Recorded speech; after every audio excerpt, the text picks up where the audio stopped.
This segment of Delmarva Life is brought to you by About Faces Day Spa and Salon. Don't you love going to a wedding and seeing the results of hours of preparation, the flowers, the dresses, the hair?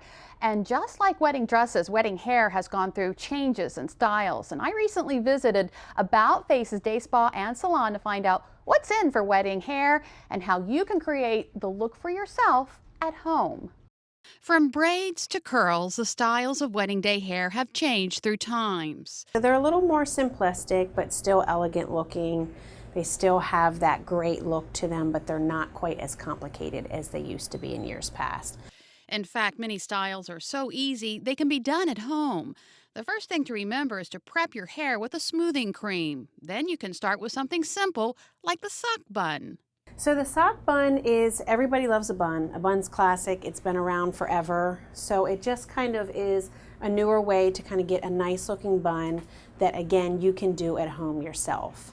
It starts with a simple ponytail. You're going to take your sock, which you're going to cut the bottom off of the sock, and you're going to roll it up into kind of like a donut form. Crystal says to put the sock loop around the ponytail and hold it at the end. And then you're just going to start tucking the hair around. Choose a sock that closely matches your hair color. So then you just kind of wind it down around that sock until you get it where you want it. Once you shape the bun, add a few pins and some hairspray, and you have a glamorous yet simple look. Braids are also a popular formal look. Cheryl shows us how to create a fishtail braid, which I think is the simplest of all the braiding, because basically what you're doing is you're just taking two pieces from the outside. You're pulling from the outside of those two pieces and crossing over and making an X. And then you just continue that down the rest of the braid.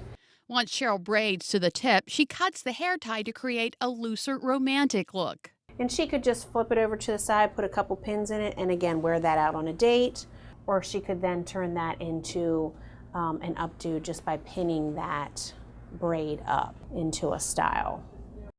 Curls and waves never go out of style. What's new is the tool to make them. So the curling wand is just a different way of getting a little bit of a different curl to the hair, so it doesn't look so Shirley Temple. It just has a little more of a natural look. It's a little bit bigger at the top and goes a little bit smaller at the bottom.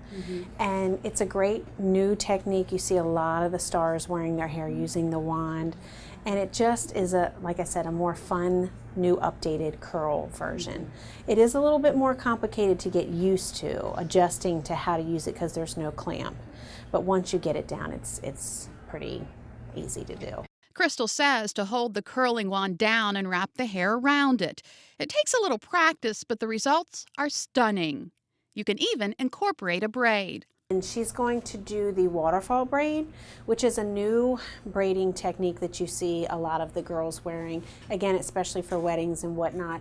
And basically it leaves out the middle section of the braid and kind of has a waterfall look to the hair. So she's doing a basic French braid, and then instead of just adding in the hair to the braid, she's dropping down a piece and adding in a new piece. And that drop down piece gives that waterfall effect, Creating a classic combination of braids and waves. Braids can also be combined in a gorgeous updo. So what she's doing is she's going to do a French braid and then take 3 different braids and pin them together into an updo. Braiding has become such a popular thing for brides, bridesmaids, going out on Friday night. It's something that if you know how to braid, you can kind of do yourself. It's pretty simplistic, but yet you can also get kind of complicated. And whether you're a bride, bridesmaid, or guest, these styles will surely turn heads. And Crystal also said you don't want just washed hair. Hair that is washed the day before is easier to work with. And if you would like to learn more about Faces Day Spa and Salon, go to our website, delmarvalife.com. Still ahead on Delmarva Life, a sporting event later this week in Salisbury is set to raise money for a good cause. That event, a Frisbee golf tournament. And you may be saying, what in the world is Frisbee golf? Well, up next, Brian will show us how it's done and tell us more about a tournament you can get involved in this week. But first, now that we know how to get our hair looking its best for a special event, how about our skin? Dr. Oz helps us determine if our skin is aging faster than it should. To find out if your skin is aging faster than it should, take your facial fingerprint. To begin, your face must be clean for at least 2 hours.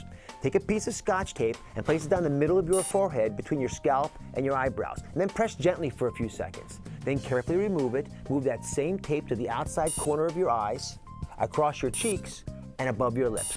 Again, press for a few seconds and remove. If the tape is completely smooth, your skin is typical of a 30-year-old. If you have flaky or dead cells but no lines, your skin is like a 40-year-old's. Lastly, if you have flaky cells and small lines, your skin is that of a 50-year-old. Now remember, you can keep skin younger by wearing sunscreen every day and by eating plenty of fish and nuts, both full of omega-3s, to help ward off those wrinkles.